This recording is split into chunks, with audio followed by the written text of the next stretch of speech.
دوستوں آج ہم لکھنؤ کی بہت ہی مشہور اور پرانی مسجد آئے ہیں.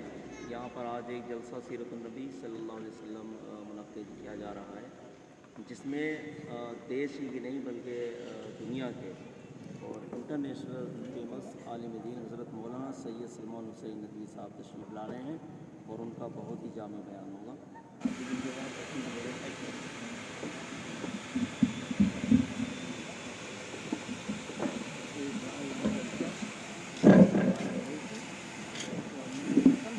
الحمدللہ یہ مسجد یاد رکھیے انشاءاللہ محفوظ رہے گی. بزرگوں دعائیں اولیاء اللہ کی دعائیں.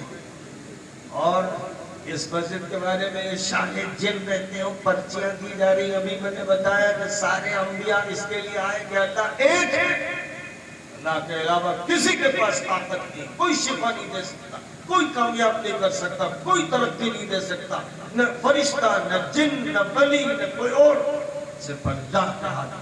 اس لیے میں نے یہاں تقریریں کی سورۃ الجن قرآن کی پڑھ کے سنائی. لمبی تقریر کی کہ جن نمبر 2 کے شہری ہیں، جن نمبر 2 کے شہری ہیں، یعنی ان کو سیکنڈ درجے کا شمار کیا گیا ہے قرآن میں.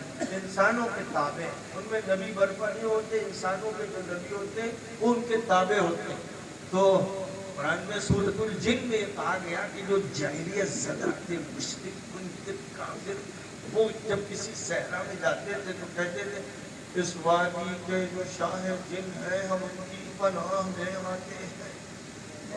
اللہ تعالیٰ نے سورۃ الجن میں جنوں کی زبان سے کہلوایا ہے کہ ہمارے لوگوں کا دماغ خراب کیا کچھ پاگل انسانوں نے. شرک کرنے والوں نے یہ کہنا شروع کیا کہ ہم اس وادی کے سردار کی پناہ چاہتے ہیں. نتیجہ اس کا یہ ہوا کہ جنوں کے دماغ خراب ہو گئے. وہ تو سیکنڈ درجے کے شہری تھے، ان کی حیثیت کچھ نہیں. میں نے چیلنج کیا تھا یہاں اگر شاہ جن ہے یا کوئی جن ہے، میں چیلنج کرتا ہوں کہ میرے سامنے آ جا، تیرے اندر اگر ہمت اور جرأت، میں شکست دے دوں گا سارے جنوں کو انشاءاللہ. اور میں غالب آیا، جنوں پہ غالب آیا، انسانوں پر غالب آیا. اس لیے فضولیات دماغ سے نکال دو، صرف ایک اللہ کی بندگی کرو. اور مسجد میں شرک کیا فرمایا گیا؟ وَأَنَّ الْمَسَاجِدَ لِلَّهِ، مسجد اللہ کی ہے، فَلَا تَدْعُوا مَعَ اللَّهِ أَحَدًا، اللہ کے ساتھ کسی کی دعائی مت دینا، کسی کو مت کہیں تم جاؤ کسی درخت میں کے سامنے اور کسی استان پر تو جا کے وہاں تماشے کرو شیطانی. مسجد میں جو خالص اللہ کے لیے، وہاں پر شاہ جن یاد آتا ہے. یہاں افسوس ہے کہ میں نے جن کو رکھا ان کے دماغ خراب ہوتے رہے، وہ خود یہ حرکتیں کرواتے رہے. بدماش قسم کے مجرم کمینے وہ دنیا داری کے چکر میں یہاں یہ حرکتیں کرواتے رہے. ان کو چاہیے تھا کہ پیغمبروں نے جو دعوت دی اور آخری نبی نے جو دعوت دی اسے سناتے اور لوگوں کی ہدایت کی بات کرتے. قرآن ہدایت کے لیے آیا ہے اور یہ ہدایت تمام انسانوں کے لیے. اس لیے میں آج آپ کے سامنے یہ کہتا ہوں کہ جو بھی اس مسجد میں مداخلت کرے گا یا شرک کرے گا یا اس کو نقصان پہنچانا چاہے گا اور اس کی اراضی پر قبضہ کرنا چاہے گا، اس پر ایشور ناراض ہوگا، اللہ غضبناک ہوگا اور وہ بچے گا نہیں. ستیان کو تو پڑھنا چاہیے سپریم کورٹ میں، ہائی کورٹ میں، سول کورٹ میں، ہر پولیس تھانے میں اور پارلیمنٹ میں اور اسمبلی میں، سب جگہ گائیڈ بک ہے. یہ مسلمانوں کی کتاب نہیں ہے، صرف یہ کسی قوم کی کتاب نہیں ہے. جس کتاب کو اللہ نے مانوتا کے لیے، مینکائنڈ کے لیے، انسانیت کے لیے بنایا اور ہر انسان کے لیے بنایا، تو ایک سے انہوں نے اس ملک میں عمل شروع کیا ایز اے بزنس مین. وہ آئے تجارت کے نام سے، انہوں نے مغل امپائر سے اجازت مانگی تجارت کی، لیکن دھیرے دھیرے وہ اپنا کام کرتے گئے. وہ تجارت کا مظاہرہ کرتے گئے اور برطانیہ سے ہتھیار سپلائی کرتے چلے گئے.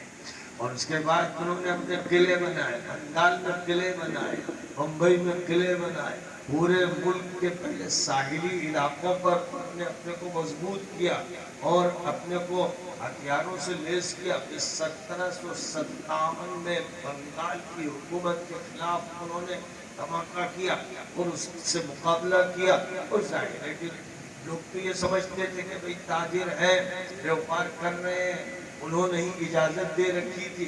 انہی کے خلاف انہوں نے مورچہ سنبھالا اور جنگ چھیڑ دی، اور 1757 میں انہوں نے بنگال میں سراج الدولہ کے خلاف جنگ جیت دی۔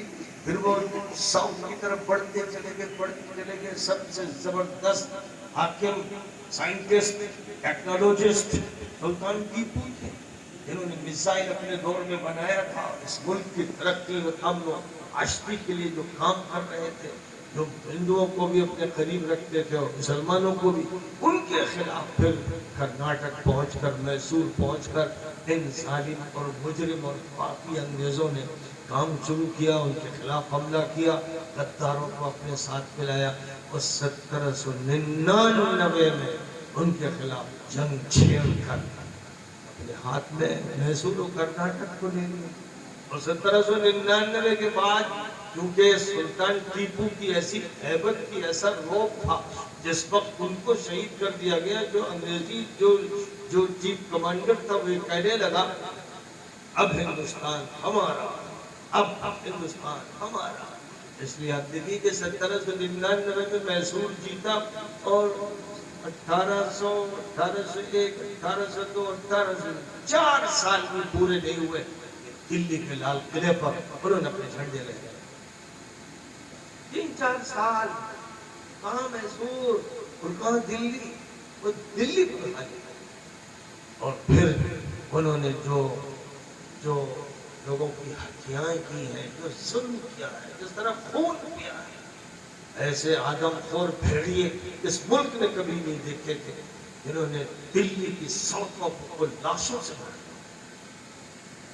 اور جب بہادر شاہ ظفر کی قیادت میں ہندو مسلم سب نے ایک متحدہ فورس بنا کر انگریزوں کا مقابلہ کیا، تو ہمارے ہی بہت سے غداروں نے انگریزوں سے مل کر مسلمانوں کے خلاف اور ہندوؤں کے خلاف جنگ چھیڑ دی، اور 1857 میں جو انقلابی کوشش کی گئی اس کو ناکام۔ اور اس کے بعد پھر حالت یہ تھی کہ دلی سے لے کر مراد آباد تک کوئی درخت ایسا نہیں تھا جس پر کسی مولوی حافظ قاری مولانا کی لاش نہ لٹک رہی ہے۔ سینکڑوں ہزاروں کو جیلوں میں ڈال دیا، اور جن کو جیلوں میں ڈالا ان کو اتنی بدترین سزائیں دی کہ ان کے تذکرے سے روکتے کھڑے کرے کہ وہ کردار۔ بہرحال اس کے خلاف جدوجہد ہوتی رہی، اور اس کے خلاف جدوجہد میں جو سب سے بڑی شخصیت سامنے آئی، جو صوفیوں میں سب سے بڑے صوفی اور عالموں میں سب سے بڑے عالم اور اولیاء اللہ میں سب سے بڑے ولی، اور جو سب سے بڑے ریفارمر اور مصلح تھے، وہ حضرت سید احمد شہید رحمۃ اللہ علیہ، انہوں نے سارے اولیاء بندے تھے جنہوں نے اس مسجد کو آباد رکھا، قائم رکھا۔ اللہ پھر وہ سارے مسلمان جو اس مسجد کو آباد کیے ہوئے ہیں، جو حاضر ہوتے ہیں، پکار پر لبیک کہتے ہیں، اے اللہ سب کے حق میں جو فیصلہ فرما دے گے تو ان کو عزت عطا فرمائے گا۔ اے اللہ سن سن کے نعت پاک مچلتا چلا گیا، سن سن کے نعت پاک مچلتا چلا گیا، سن سن کے نعت پاک مچلتا چلا گیا، پتھر جو دل تھا وہ بھی پگھلتا چلا گیا، پتھر جو دل تھا وہ بھی پگھلتا۔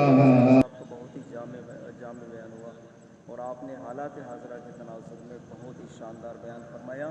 مجمع بہت ہی شانتی کے ساتھ میں اور جم کر آپ کی باتوں کو سنتا رہا۔ تو دوستو ملتے ہیں انشاءاللہ اگلی ویڈیو میں، تب تک اپنا اور اپنے پیاروں کا بہت بہت خیال رکھیے گا۔ اللہ حافظ۔